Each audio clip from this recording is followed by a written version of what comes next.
Tamil media நேயர்களுக்கு அன்பு வணக்கம். இன்னைக்கு நம்ம எத பத்தி பார்க்க போறோம் பார்த்தீங்க அப்படின்னா, 2026 சட்டமன்ற தேர்தல் இவ்வளோ நாள் எதிர்பார்த்து கொண்டிருந்தோம். இந்த 4 முனை போட்டியில் புதியதாக களம் இறங்கிய தமிழக வெற்றி கழக தலைவர் விஜய், அவரு 2 தொகுதியில போட்டியிடுறாரு. அந்த 2 தொகுதி எப்படி அவருக்கு சாதகமா இருக்கு?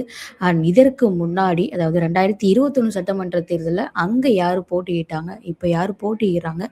எவ்வளவு சாதகமாக இருக்கு விஜய் அவர்களுக்கு? அப்படிங்கிறத பத்தி தான் இந்த வீடியோல பார்க்க போறோம். வாங்க.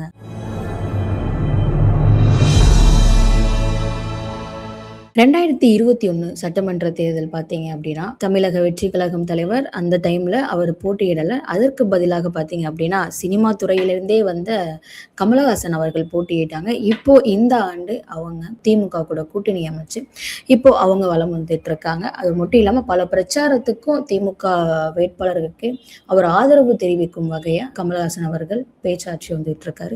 இந்த வகையில சினிமா துறையிலிருந்து வந்த விஜய் அவர்களுக்கு எந்த அளவுக்கு கூட்டம் இருக்கிறதோ அந்த அளவுக்கு வாக்கு கிடைக்குமா அப்படிங்கிறது ஒரு கேள்விக்குறியாவே இருக்கு. ஏன் அப்படின்னா பல அரசியல் விமர்சகர் பார்த்தீங்க அப்படின்னா வருகிற கூட்டம் எல்லாமே சிரஞ்சீவிக்கு வருகிற கூட்டமா இருக்கட்டும், இந்த மாதிரி அவங்களுக்கும் கூட்டம் வந்துச்சே தவிர ஆனா அவங்க எந்த ஒருத்தலையும் வெற்றி அடையல. அப்படிங்கிறப்போ விஜய்க்கும் அதே மாதிரிதான் கூட்டம் வருமே தவிர பட் அவருக்கு வெற்றி கிடைக்காது. விஜயகாந்த் அவர்களுக்கும் பாத்தீங்க அப்படின்னா இதற்கு மேலெல்லாம் கூட்டம் வந்துச்சு. ஆனா இந்த அளவுக்கு பாத்தீங்க அப்படின்னா அவரு அரசியல்ல என்னதான் அவ்வளோ பண்ணாலும் அவர் சினிமாலையும் சரி அரசியலையும் சரி அவ்வளோ போராடிட்டு வந்த மனுஷனுக்கே வெற்றி கிடைக்கல. இவருக்கு எப்படி கிடைக்கும் அப்படின்னு சொல்லிட்டு பல பேர் பல விமர்சனம் வச்சுட்டு வந்துட்டு இருக்காங்க. அந்த வகையில விஜய் அவர்கள் பார்த்தீங்க அப்படின்னா இந்த 2026 சட்டமன்ற தேர்தலில் 2 தொகுதியில போட்டியிடுறாரு. ஒன்று திருச்சி கிழக்கு, இன்னொன்று சென்னையில் இருக்கக்கூடிய பெரம்பூர். இந்த 2 தொகுதியிலுமே வெற்றி பெற்றா அவர் என்ன சொன்னார் அப்படின்னா மந்த்லி ஒன்ஸ், அதாவது மாதம் ஒரு முறை பெரம்பூருக்கும் சரி திருச்சி கிழக்குக்கும் சரி ஒரு முறை நான் வந்துட்டு போவேன்.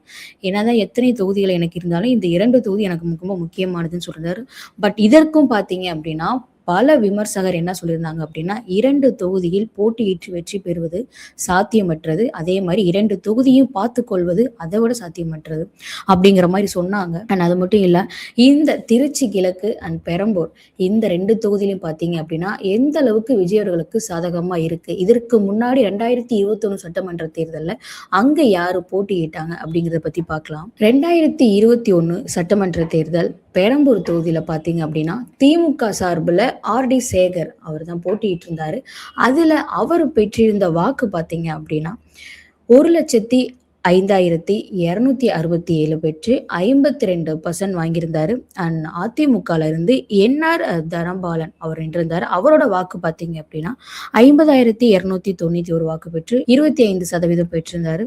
அண்ட் நாம் தமிழர் கட்சியில இருந்து எஸ் மெர்லின் சுகந்தி அவங்க 19,821 வாக்கு பெற்று கிட்டத்தட்ட 10% பார்த்தீங்க அப்படின்னா பெற்றிருந்தாங்க. கடந்த தேர்தல் நாம் தமிழர் கட்சி அதாவது சீமான் அவர்களுக்கு சாதகமா இருந்தது ஓரளவுக்கு. ஆனா இந்த முறை பார்த்தீங்க அப்படின்னா விஜய் வந்தனால சீமான் அவர்கள் பெருமளவுல பார்க்க கூட படல, அதாவது பெருமளவுல அவர் பிரச்சாரம் கூட பெருமளவுல பேசும் பொருளா இல்லை அப்படிங்கிற மாதிரி சொல்லப்படுது.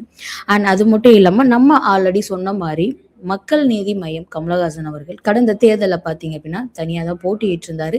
இந்த முறை அப்படிதான் அவர் திமுகவோட கூட்டணி அமைச்சிருக்காரு. அண்ட் கடந்த முறை பார்த்தீங்க அப்படின்னா கமலஹாசன் அவர்களின் வேட்பாளரான பொன்னுசாமி அவர் நின்றிருந்தாங்க. அவரோட வாக்கு வித்தியாசம் 17,072% பார்த்தீங்கன்னா கிட்டத்தட்ட 9% கிட்ட வந்திருக்காங்க. அதாவது சினிமா துறையிலிருந்து வந்தவங்க தான் சீமான் அவர்களும் கமலஹாசன் அவர்களும்.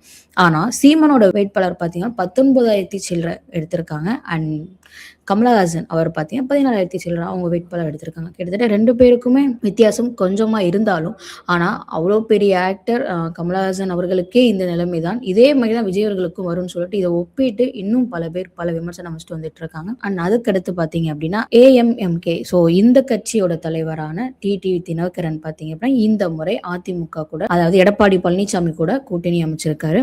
அண்ட் கடந்த தேர்தலில் அவரும் தனித்து தான் போட்டிட்டு இருந்தாரு. அண்ட் அதுல பார்த்தீங்க அப்படின்னா லட்சுமி நாராயணன் அவங்க 4,042 வாக்கு பெற்று கிட்டத்தட்ட 2% தான் அவங்க பெற்றிருந்தாங்க. ஓவராலா அதாவது திமுக தான் பெரம்பூர் தொகுதியை வெற்றி பெற்றிருந்தாங்க. திமுகவுக்கு அடுத்தபடியா அதிமுக 50,291, கிட்டத்தட்ட 2 பேருக்கு வாக்கு வித்தியாசம் மட்டும் 54,976 வாக்கு வித்தியாசம் இருக்கு. அண்ட் இந்த முறையும் பார்த்தீங்க அப்படின்னா அங்க திமுக சார்பில் போட்டியிடக்கூடியது அதே ஆர்டி சேகர் தான். இந்த முறை கண்டிப்பான முறையில், அதாவது உதயநிதி ஸ்டாலினா இருக்கட்டும் அண்ட் ஸ்டாலின் அவர்களா இருக்கட்டும், 2 பேரும் சொல்வது அதிகப்படியான நாங்கள் ஜெயிக்கும் தொகுதியை விட எங்களுடைய வேட்பாளர்கள் நின்று ஜெயிக்கக்கூடிய தொகுதி தான் எங்களுக்கு ரொம்ப முக்கியம்னு சொல்லியிருந்தாரு. அந்த வகையில திமுக சார்பில் போட்டியிட ஆர்டி சேகர் அவருக்கும் பெரம்பூர் தொகுதியில இந்த வார்த்தையை சொல்லியிருந்தாரு.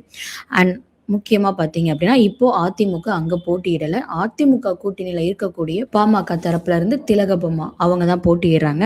நாம் தமிழர் கட்சியில இருந்து வெற்றி தமிழன் அப்படிங்கிறவங்க போட்டிடுறாங்க. அடுத்தபடியா தமிழக வெற்றி கழகம் கட்சி தலைவரான ஜோசப் விஜய் அங்க போட்டியிடுறாரு.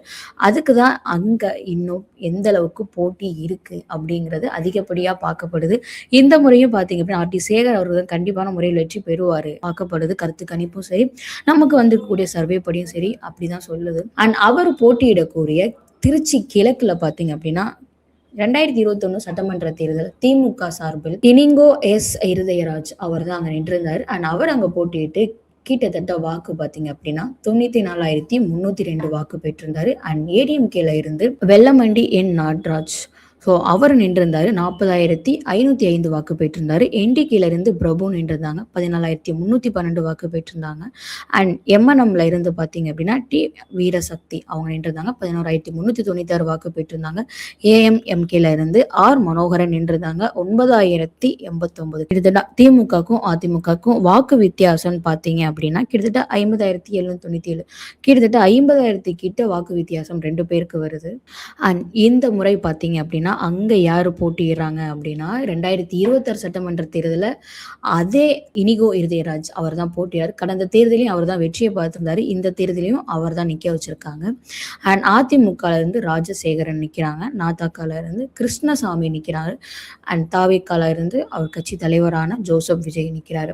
அண்ட் இங்க பாத்தீங்க அப்படின்னா அவர் சென்னை பெரம்பூர்ல கூட வெற்றி பெறதுக்கு ஒரு சில வாய்ப்புகள் இருக்கு. பட் திருச்சி கிழக்குல வெற்றி பெறுவதற்கு வாய்ப்பு கம்மி அப்படிங்கிற மாதிரி சொல்றாங்க. பட் ஒரு சிலர் கருத்து கணிப்பும் சரி, நமக்கு எடுத்த சர்வே படியும் சரி, விஜய் அவர்களுக்கு இந்த தேர்தல் பல கடினமான சவால்கள் இருக்கு. அண்ட் இந்த தேர்தல் அவருக்கு வெற்றி வாய்ப்பு ரொம்ப ரொம்ப கம்மி அப்படிங்கிற மாதிரி பார்க்கப்படுது. ஏன் அவர் நிற்கக்கூடிய 2 தொகுதிகளும் பார்த்தீங்க அப்படின்னா வெற்றி வாய்ப்புக்கு கம்மி தான் அப்படிங்கிற மாதிரி பார்க்கப்படுது. அண்ட் இந்த முறையும் திராவிட முன்னேற்ற கழகம் தான் ஆட்சிக்கு வரும் அப்படிங்கிற மாதிரி பார்க்கப்படுது. இது விஜய் அவர்களுக்கு பெரும் சவாலாக தான் இருக்கு.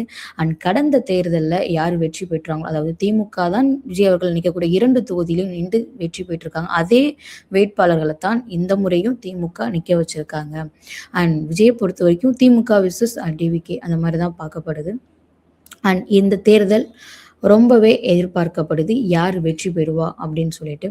ஸோ தொடர்ந்து வெயிட் பண்ணி பார்ப்போம் மக்களே. இது போன்ற செய்திகளை நீங்க தெரிஞ்சுக்கணும்னு நினைச்சீங்க அப்படின்னா தமிழ் மீடியாவை சப்ஸ்கிரைப் பண்ணுங்க. நம்ம தொடர்ந்து பேசுவோம். நன்றி.